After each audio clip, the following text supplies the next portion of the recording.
आप सभी का पाथ फाइंडर्स बाय एकेडमी पे स्वागत है। बहुत दिनों से हम लोग मिडिल ईस्ट और Russia, Ukraine, America in countries के बारे में बात करते हैं। मैंने कुछ दिन पहले भी कहा था कि अमेरिका के ट्रैप से बचना बहुत मुश्किल होता है।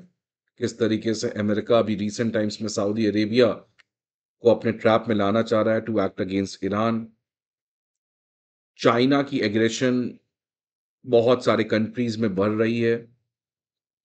रशिया भी रिसेंट टाइम्स में नए दोस्तों की तलाश में है और मल्टीपोलर वर्ल्ड ऑर्डर में एक उथल पुथल सा मचा हुआ है। एक कंट्री जो बहुत ज्यादा शांति से, लाइमलाइट से दूर, बहुत तेज रेट से आगे बढ़ रहा है, अपने डिप्लोमेसी को वन ऑफ द स्मार्टेस्ट तरीके से कंडक्ट कर रहा है, अपने डोमेस्टिक कैपेबिलिटीज को बहुत ही तेज रेट से एनहांस कर रहा है। और उन सभी चीजों का रिजल्ट है कि वो कंट्री आज जो भी इन्वेस्टमेंट चाइना से बाहर जा रहा है उसको अट्रैक्ट कर रहा है। 50% of the companies or the investment which is going away from China, it is not coming to India, it is coming to Vietnam. और इसका दो सबसे बड़ा रीजन है। एक तो वियतनाम का बैम्बू डिप्लोमेसी और दूसरा वियतनाम का domestic reforms. And that is why Vietnam is one of the country which inspires the global south. Vietnam is one of the unexplored country which is going to shape the future. तो आज के session में हम लोग Vietnam के कुछ important policy के बारे में बात करेंगे जिससे वियतनाम में ये सक्सेस देखने को मिल रहा है।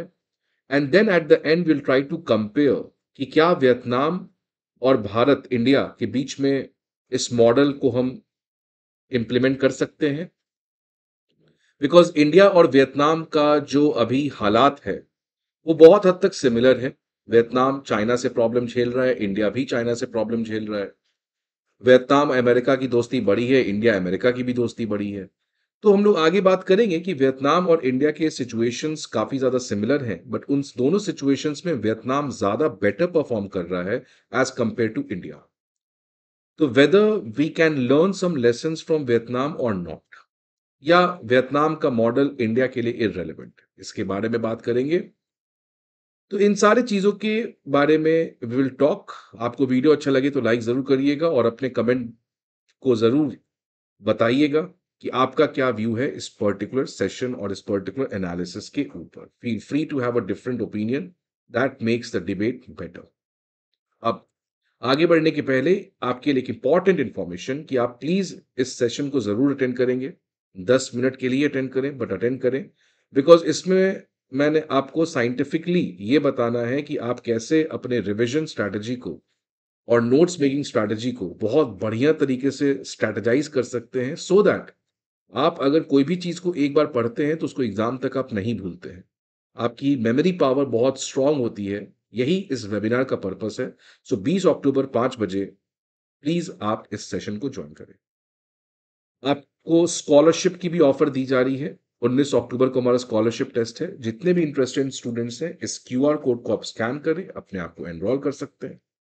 बैचेस की बात करें तो इंग्लिश मीडियम के बैचेस 24 अक्टूबर से, मुखर्जी नगर में हिंदी मीडियम के बैचेस 21 अक्टूबर से, प्रयागराज में हिंदी और इंग्लिश दोनों मीडियम के ऑफलाइन बैचेस इन डेट्स को, और पटना में भी हमारे बैचेस स्टार्ट होने जा रहे हैं। अनअकैडमी आईएएस बहुत सारे फैसिलिटीज को प्रोवाइड करता है। Comprehensive GS course, CSAT, essay writing, optional, current affairs coverage, full length test series. But ये सारी इंफॉर्मेशन के लिए आपको करना क्या पड़ेगा, हमारे ऑफलाइन ब्रांचेस पे विजिट करना होगा, या नहीं तो आप हमारे ऐप को डाउनलोड कर सकते हैं जहां पे आपको ये सारे इंफॉर्मेशन प्रोवाइड किए जाएंगे। नाउ, अब वियतनाम के आज का सिचुएशन समझने के लिए थोड़ा सा पास्ट में जाते हैं। वियतनाम सिविल वॉर का नाम आपने सुना होगा। एक बहुत ही डिजास्ट्रस वॉर था। बहुत लोग मरे थे इस वॉर में। इस वॉर में north Vietnam versus south Vietnam की लड़ाई थी। नॉर्थ वियतनाम में कम्युनिस्ट की गवर्नमेंट हुआ करती थी और साउथ वियतनाम में डेमोक्रेसी और इस तरीके की आइडियोलॉजी की बेस पे सरकार हुआ करती थी। सेम तरीके से आप चाइना को सोच सकते हैं People's Republic of China versus the Republic of China Taiwan, KMT versus CCP की जो लड़ाई थी। नॉर्थ वियतनाम को सपोर्ट कर रहे थे चाइना और रशिया, और साउथ वियतनाम को सपोर्ट कर रहे थे अमेरिका। ये वॉर 1945 से 76 तक चला। फाइनली वियतनाम को 1976 में यूनाइट किया गया, और उसके बाद से वियतनाम जो है वो एक कम्युनिस्ट पार्टी के द्वारा चलती है। तो अमेरिका जो है वियतनाम वॉर में हार चुका था। लेकिन इस लड़ाई झगड़े के चक्कर में अमेरिका की तो लॉस हुई थी बहुत हद तक, लेकिन वियतनाम की भी लॉस बहुत ज्यादा हुई थी। उसकी इकोनॉमी बिल्कुल ठप पड़ी थी, जैसे आप समझ सकते हैं जापान का सेकेंड वर्ल्ड वॉर के बाद। अब वियतनाम के पास सबसे बड़ा चैलेंज था अपने इकोनॉमिक रिफॉर्म को कंडक्ट करना। जैसे ही Vietnam economic reform political stability की तरफ बढ़ा, तो 1979 में 3 साल बाद चाइना ने अटैक कर दिया वियतनाम। ये बहुत सरप्राइजिंग था, बिकॉज ये सेम चाइना जो उस समय कम्युनिस्ट था, वो वियतनाम को सपोर्ट कर रहा था during the Vietnam civil war. North Vietnam को सपोर्ट कर रहा था चाइना, और यही नॉर्थ वियतनाम के जो लीडर थे, जो सरकार थी, वही इस वॉर में जीत की आई थी। तो कोई एक्सपेक्ट नहीं कर रहा था कि चाइना जो उस समय के वियतनाम के लीडर को सपोर्ट कर रहा था, आज वियतनाम के अगेंस्ट अटैक कर देगा। और ये अटैक इसलिए चाइना ने किया बिकॉज वियतनाम जो है वो सोवियत यूनियन के साथ एक डिफेंस ट्रीटी साइन किया था 1979 में। ये बात चाइना को पसंद नहीं आई थी, बिकॉज चाइना और सोवियत यूनियन की खुद की लड़ाई चल रही थी। आपको पता होगा कि चाइना सोवियत यूनियन की दोस्ती बहुत अच्छी थी 1950 से 60 के दशक में। 1960 के बाद से इन दोनों की दोस्ती में प्रॉब्लम आने लगी। फाइनली 1969 में चाइना और रशिया की एक बॉर्डर डिस्प्यूट भी हुई। तो इसके बाद अगेन वियतनाम को सफर करना पड़ा, वियतनाम को वापस से सेटबैक्स मिले। इसके बाद वियतनाम को समझ में आया कि जब तक इस लड़ाई झगड़े में रहेंगे, पहले वियतनाम सिविल वॉर, अब चाइना वियतनाम को अटैक किया। और क्यों अटैक किया? बिकॉज हमने सोवियत यूनियन के साथ डिफेंस ट्रीटी साइन किया, और चाइना को एक लेसन सिखाना था वियतनाम को। तो वियतनाम को यह समझ में आ गया कि अगर हम डिफेंस ट्रीटी सोवियत के साथ साइन नहीं करते, तो क्या चाइना आज अटैक करता? तो इस गलती को वियतनाम ने समझा, और इस गलती को सीख कर वियतनाम ने 4 नोज की पॉलिसी लाई कि 4 नई चीज हमें करना है अपने फॉरेन पॉलिसी में। पहला चीज, not join any military alliance, not south with any one country against another, not allow any foreign military bases on its soil, and not use force और threaten to use force in international relation. ये काफी ज्यादा pragmatic 4 lesson Vietnam सीखा, और इन 4 no के policy के आधार पर Vietnam अपने फॉरेन पॉलिसी को आने वाले टाइम में कंडक्ट किया, जिसकी वजह से वियतनाम की इकोनॉमिक रिफॉर्म्स, पॉलिटिकल स्टेबिलिटी धीरे धीरे करके ठीक हुई।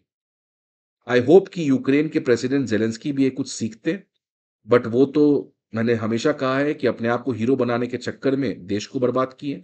वियतनाम ने ऐसे नहीं किया। वियतनाम को समझ में आ गया कि अगर आप डिफेंस ट्रीटी करेंगे तो दूसरे कंट्री को प्रॉब्लम होगा, इसलिए वियतनाम तब से एक तरीके का non alignment foreign policy follow कर रहा है। रीसेंट टाइम्स में वियतनाम को चैलेंजेस झेलने को मिल रहे हैं। आपको पता है कि इंडिया हमेशा से नॉन अलाइनमेंट की बात करता है। इंडिया ने वेस्ट के साथ रिलेशन को उतना अच्छा नहीं रखा था कभी भी। लेकिन आज बिकॉज चाइना का इतना बड़ा चैलेंज इंडिया के सामने है कि आज इंडिया चाहे या ना चाहे, हमें अमेरिका के साथ दोस्ती बढ़ाना ही पड़ रहा है। सेम हालत वियतनाम का भी है कि वियतनाम अभी तक 1979 के बाद से, जब से 4 नो की पॉलिसी रखा था, एक तरीके का नॉन अलाइनमेंट ही कह लो आप इसको, तो वियतनाम में शांति था और वियतनाम आगे बढ़ रहा था धीरे धीरे।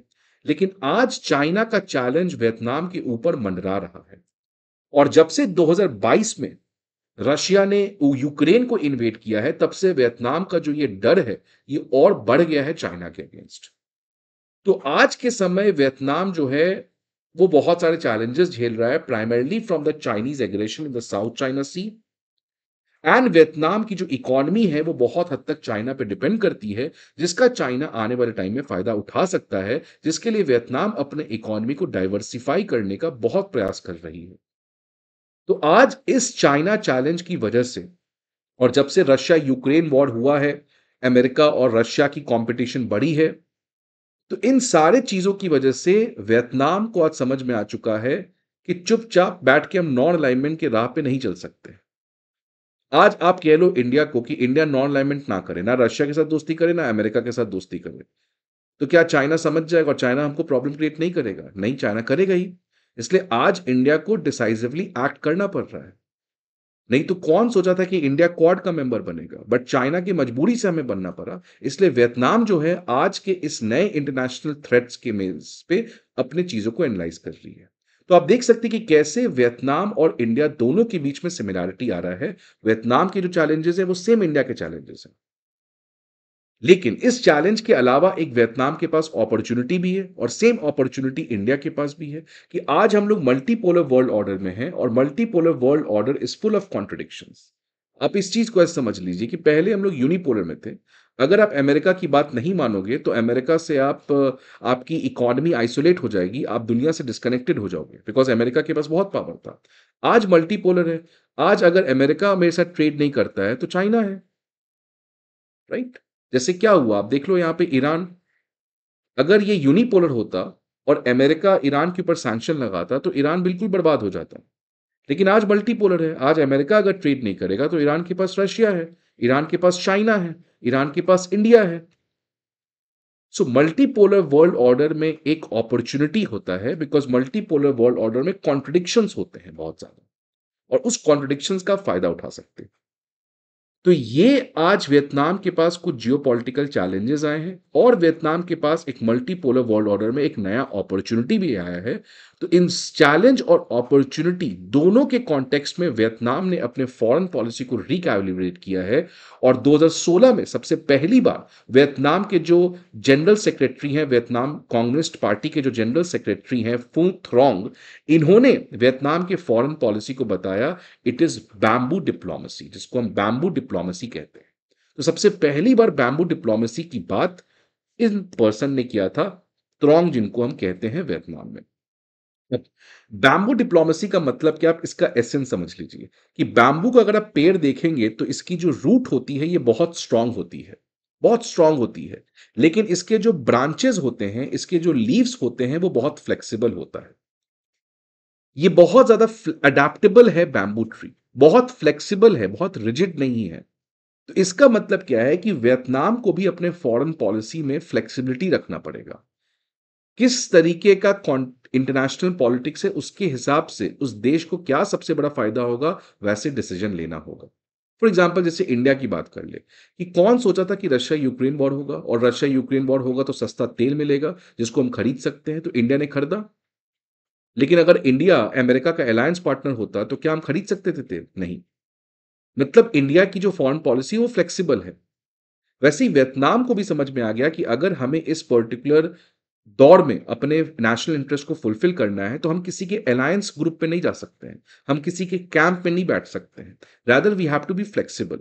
जिससे मुझे जहां फायदा मिल रहा है उसके साथ हमें जाना पड़ेगा, विदाउट एनॉइंग द अदर, दूसरे को बिना हार्म पहुंचाए हुए हमें अपने आप को फ्लेक्सिबल रखना है। इसी को बैम्बू डिप्लोमेसी कहते हैं।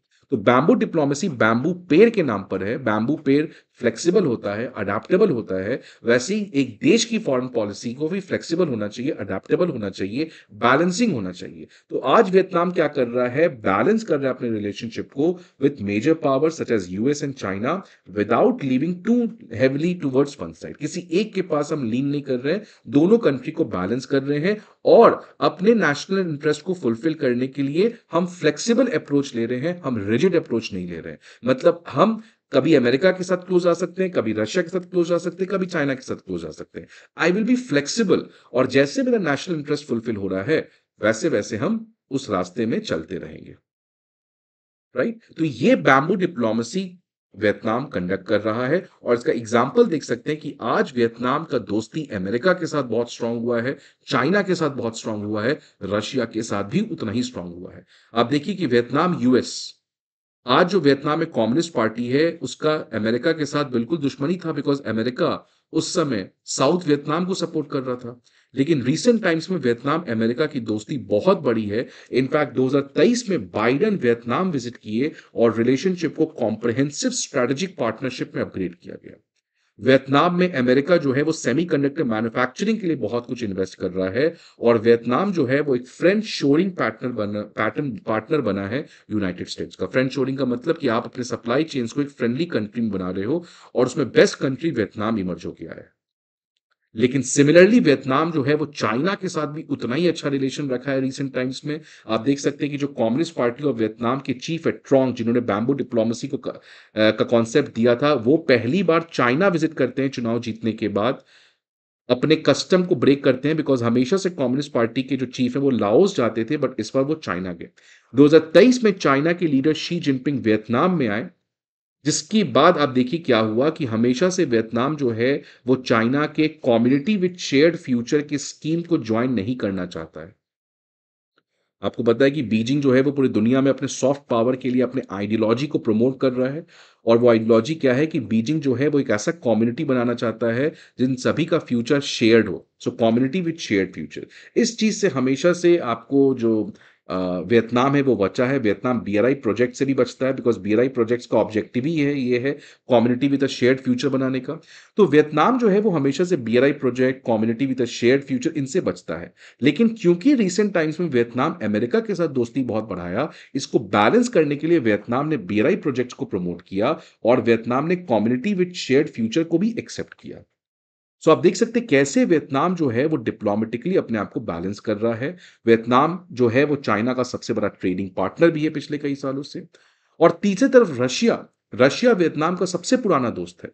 तो आज वियतनाम जो है वो रशिया को रीएश्योर करना चाह रहा है कि भाई ठीक है, मेरा दोस्ती अमेरिका के साथ बढ़िया हो रहा है, चाइना के साथ दोस्ती बढ़िया हो रहा है, बट इसका ये मतलब नहीं कि मैं आपको भूल गया हूं।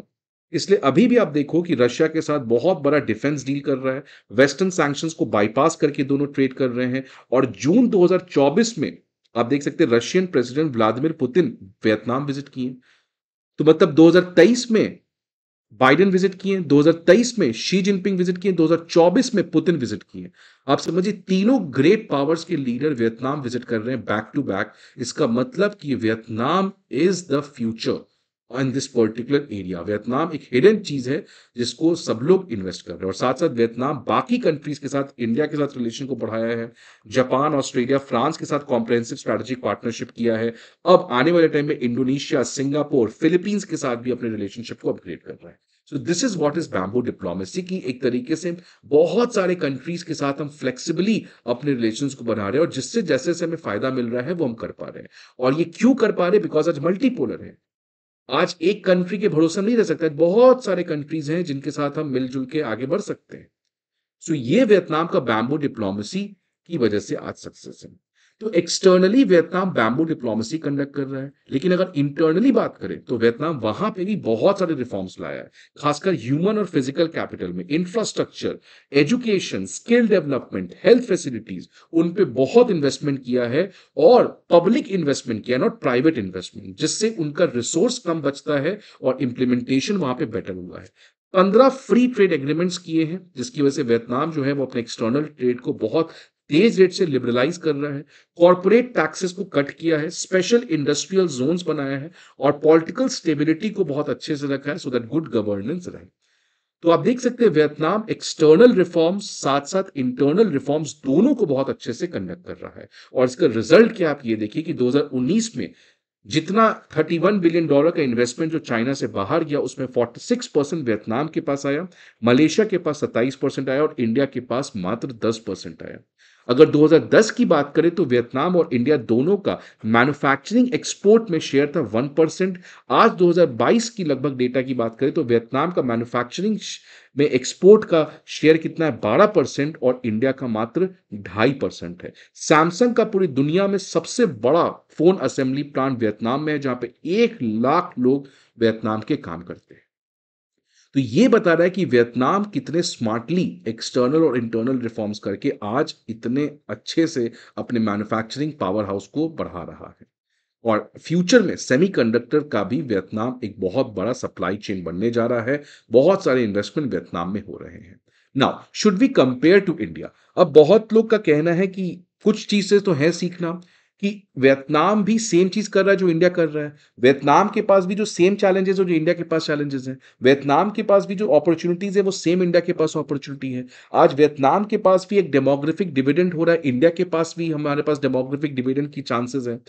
लेकिन क्यों वियतनाम आगे बढ़ा, इंडिया नहीं बढ़ा? तो इसके बारे में कंपैरिजन हमें करना चाहिए। यस, हमें कंपैरिजन करना चाहिए कि वियतनाम वही सेम चीज कर रहा है जो इंडिया कर रहा है, बट शांतिपूर्वक तरीके से। इंडिया जो है उसको थोड़ा-सा लाइमलाइट में ला रहा है। हमारा फॉरेन पॉलिसी आज ज़्यादा यूट्यूब के रील्स से गाइडेड होता है कि किस पे ज़्यादा रीच आएगा।